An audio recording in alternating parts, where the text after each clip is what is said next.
Alright guys, today I'm at my food plot. This is opening day, opening weekend of turkey season, and I'm gonna try to do something for my apple trees here that's on my food plot.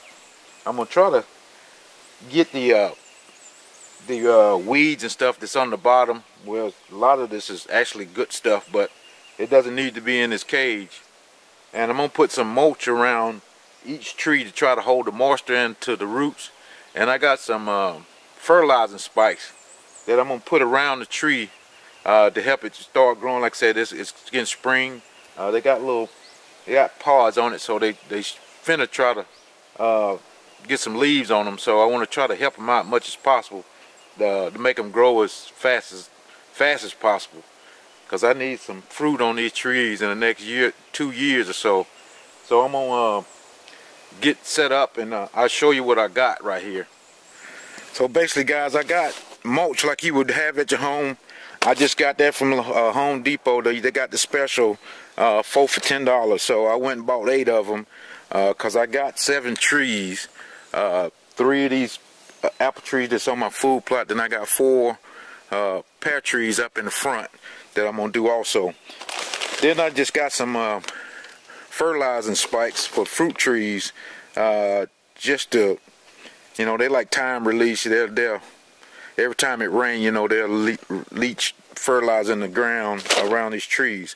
Like I said, I just want to try to get these trees to grow quick as possible, so before the spring come and the weeds start getting high, I just want to get something around the root, try to keep those weeds out from around the roots of them. So we're gonna get in here into the cage and see if I can get my hand in that cage to begin with. If not, I'm gonna have to cut 1 or 2 of the bars to get my hand before I can start ripping those weeds and stuff out of that cage. First of all, what's in this cage right here around the base of this apple tree is really good stuff. This cage has been like a ululation cage that they put on the food plot, because you see how big the clover is in this. And this is actually a bean pod, like some cow beans, that type bean. You see how tall it is. It's got to be 2.5 feet tall. But I'm gonna try to get all these weeds out of here before I can put that mulch down. But if I can't get them all out, which, you know, I can cut enough holes in this cage to get my hand in there. So like now I got big hands and it won't fit in there. So I got my little wire cutters. Believe it or not, these wire cutters cut wire like this. You know, this is using the strip, you know, electrical wire and that type thing, but it'll cut this with no problem. So I probably want to try to do it as low as possible before I can get to the root of those plants and weeds, whatever that's in here. So I'm gonna try to cut it close as I possibly can if I don't get my hand cut and nipped and all that stuff when I put my hand in there. So I'm just gonna, matter of fact, I'm just gonna bend this up. That way I won't have a spike sitting right here on the top where I got my hand, but see on the bottom it is one. So I just want to come in and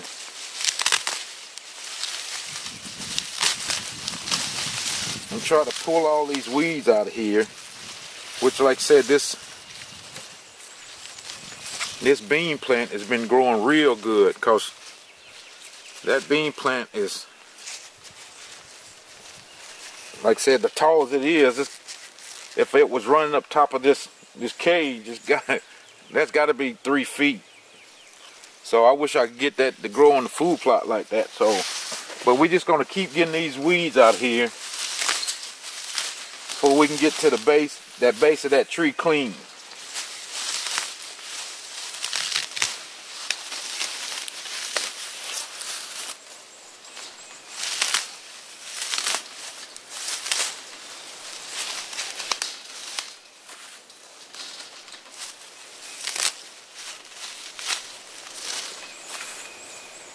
And like I said, I'm gonna have to move around to the other side and maybe one other side here to get all these out, because it's that little nip that's on the bottom of that, it's already cut my glove that I got on, so I got to be careful. I don't want to cut my hand.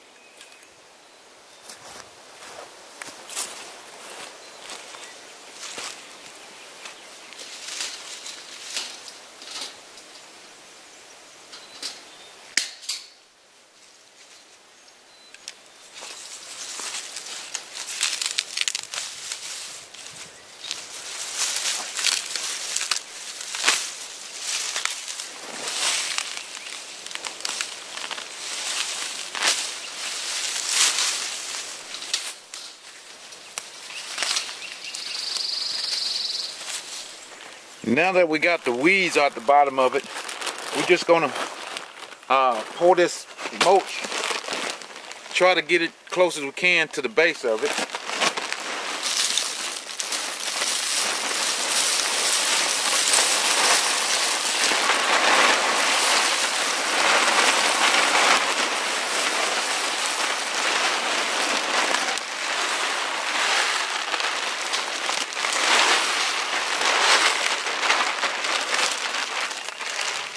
I'm gonna use a bag, each one of those. I'm be pretty sure you don't have to, because that's a lot of mulch on that.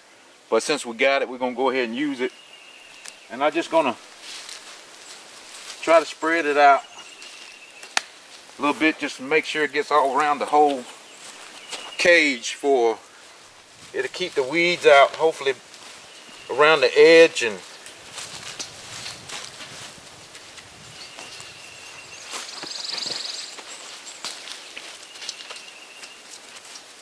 even looks like it's better than looking at your plants at home.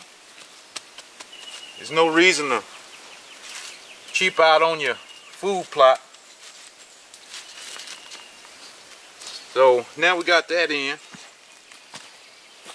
Everything looks good. I think that'll help out a lot.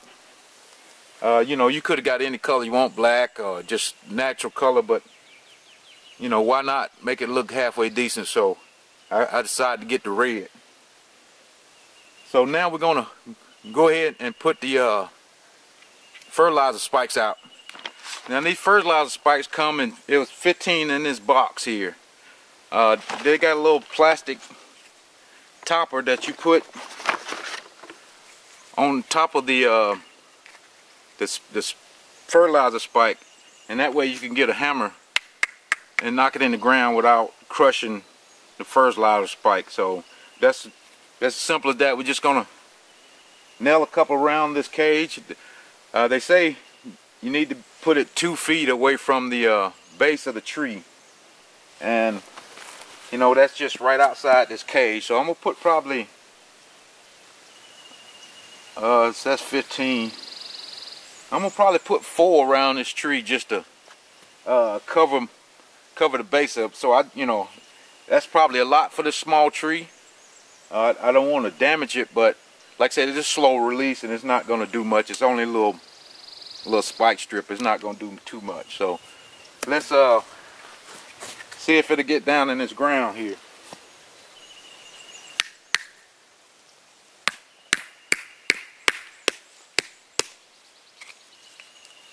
Now this ground's pretty hard right here.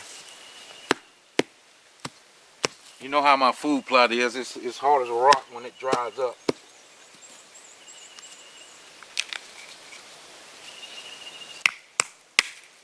And it's clay. It's going to be hard to get these things in the ground.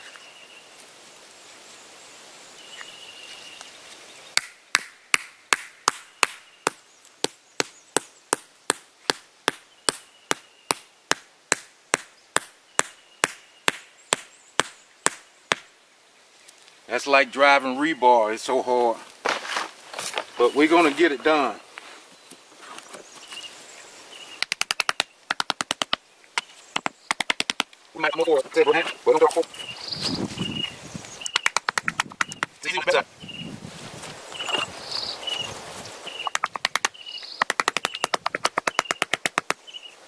Alright, that's all I want to do for these trees right now. Like I said, as long as I keep the weeds around it and fertilize it, I think these trees will grow pretty quick. So we're going to go do the rest of them the same way, and we hopefully we'll be done. Alright guys, got all 3 trees done. Like I said, they look like they need to be in front of a $300,000 house. Like I said, the second one, and I am gonna bend these ones I cut. I didn't cut them at the top so I can bend them back, just to keep any little small animal out of there, but not to poke a deer or something trying to get close to that. Here on both sides. That way nobody gets hurt. and the last one.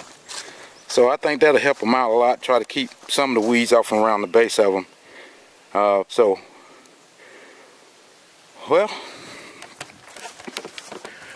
all right, guys. I'm gonna show you the food plot while I'm here, and then we'll go up to the front and do those pear trees. So let's get looking at the food plot.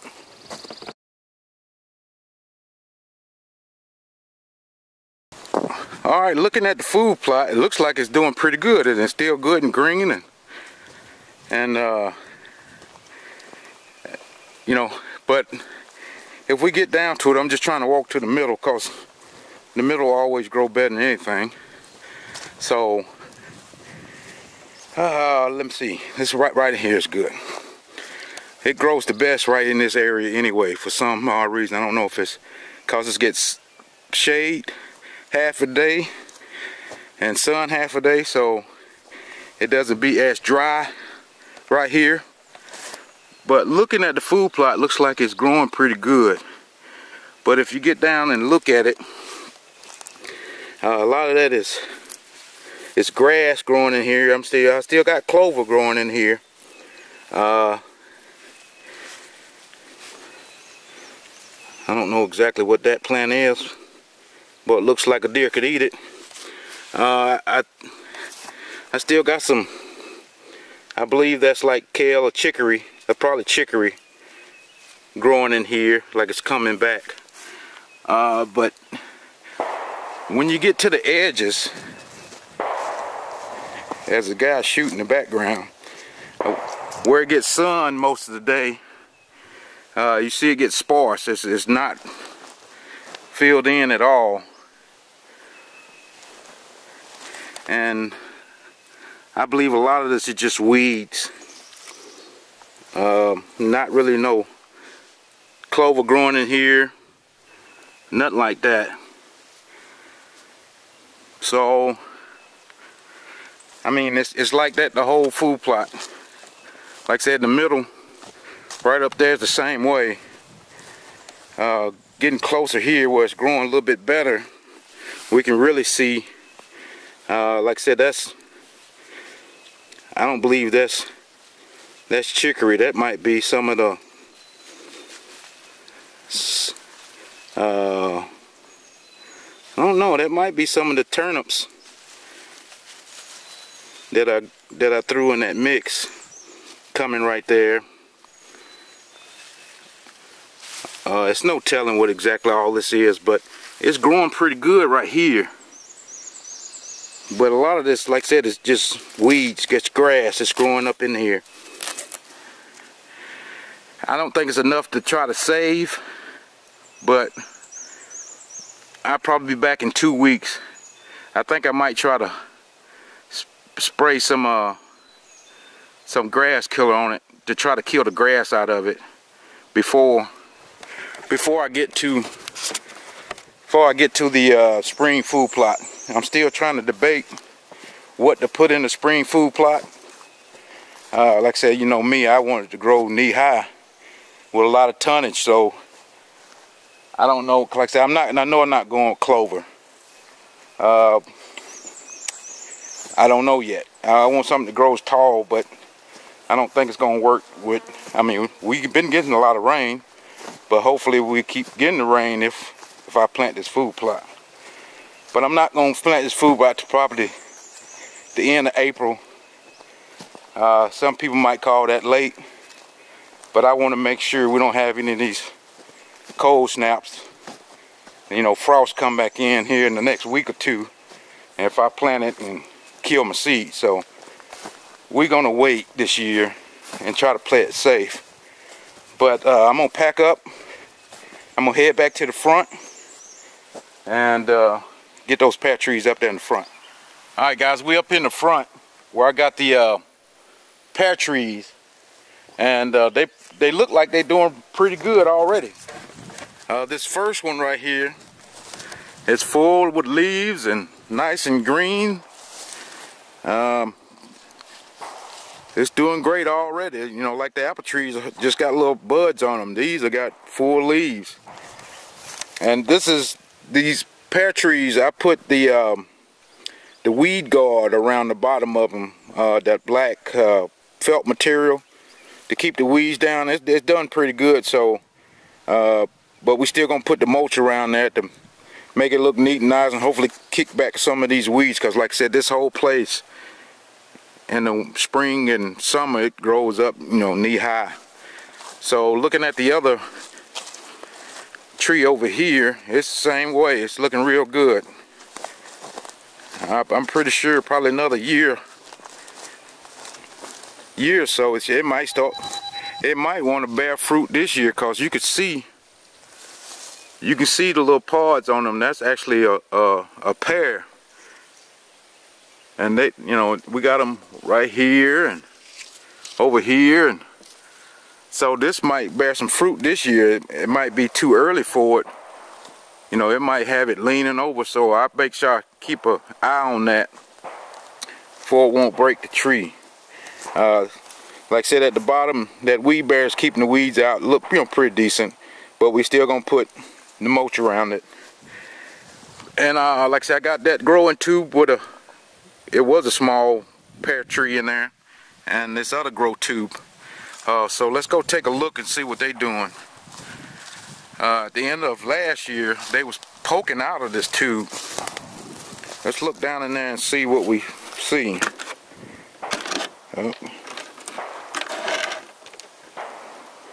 I see a wasp nest for one thing. I do see some little buds on it. I don't know if you can see that on those limbs. So they are taking their time, and that wasp, hopefully he don't fly out of there. But it doesn't look dead to me. Like I said, it still got little buds on it, so we should be good with that. That wasp finna come out here, so I'm finna leave him alone. And we're gonna go look at this other one. You know, and I'm still gonna put mulch around the base of these too. I'm just gonna have to pile up. Like I said, they don't have a cage around it, but you know, it's been keeping the weeds out pretty good around here. With that mulch on it, it really would. So looking down on this one, he's got wasps in here too.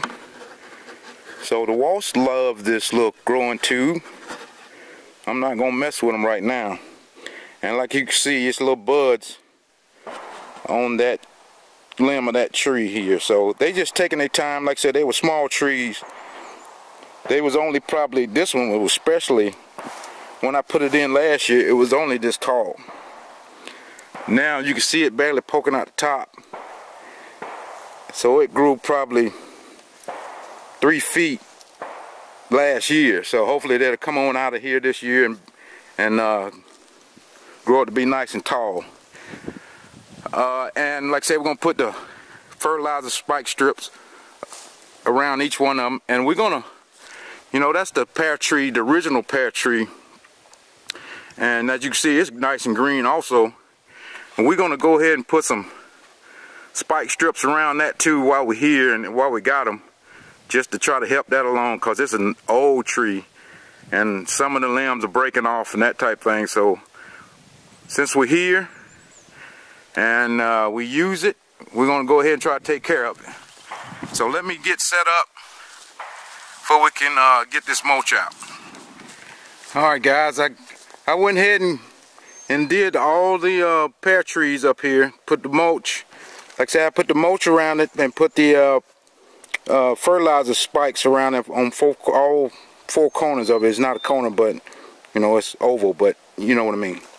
So we got that one done, and the ones with the growing tubes that didn't have any cages around them, I just got that mulch just basically just put on around the bottom of it. Hopefully nothing to come and scratch it out and throw it all out over the field here. So that one's good. This one over here had little thorny bushes going up around it. I tried to knock the thorny bushes off around it as much as I possibly could. And this cage is not as big as those other cages, so that mulch has got to be a good 3-4 inches thick right here. So that should hopefully keep the weeds out. And like I said, I'm very pleased on how it's growing already. So we should be getting some pears out of that, hopefully by next year.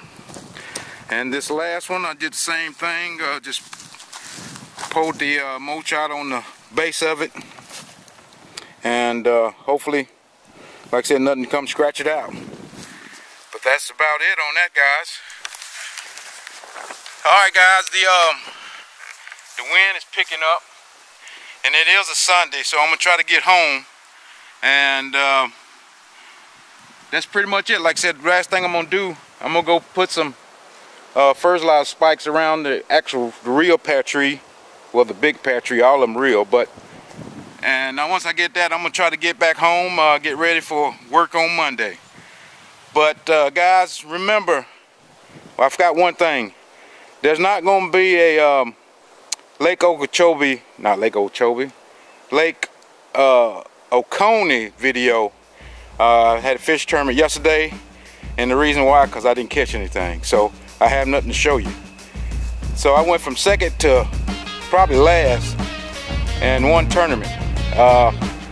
But we'll bounce back off of that. That's, you know, that's just how it goes, you know. So my boater, he didn't catch but 3 too, so it's just tough fishing. So other than that, guys, on a positive note, remember, I have started a Patreon page if anybody wants to support the channel. I'll try to put the link down in the description, and you can find me on Patreon at the Basshunter. Other than that, guys, I appreciate you watching. Until the next video, we out of here. Thanks for watching.